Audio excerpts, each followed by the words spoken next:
In 1946, the United States offered $100 million US for Greenland, which is about $1 billion when adjusted for inflation. This is due to wanting to have US territory much closer to Cold War enemies. Being neutral since 1864, they had no real strategic gains from holding Greenland, and have an ongoing trade deficit due to financial support they send every year, despite Greenland having ongoing efforts to secede. For a small country like Denmark, this is a continued losing investment.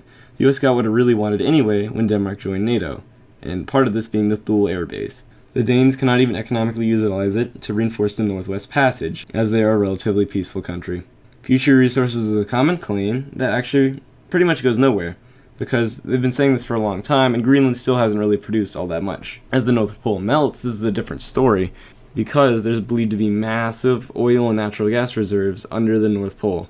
And if Greenland melts, the exclusive economic zone that it possesses due to its large size would make it pretty valuable. But that's in the future.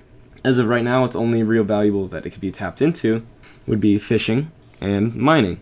And this mining would include rare earth metals, lead, and zinc, which in the past gave it more value, but as these mines have shut down, it's really not the case. And most of the time, mining in Greenland is really expensive because you have to break through permafrost and constantly maintain equipment. And although the Danes feel a really strong connection to Greenland, it's only like about 10% that really identifies Danish, because most are either mixed or native as you can get in Greenland.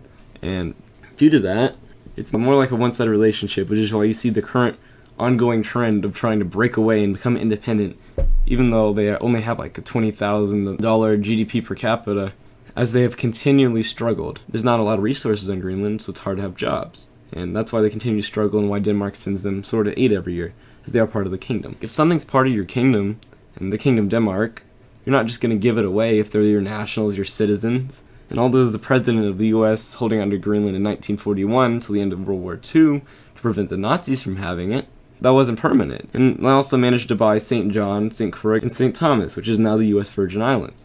But that's still not as close to Denmark as Greenland is.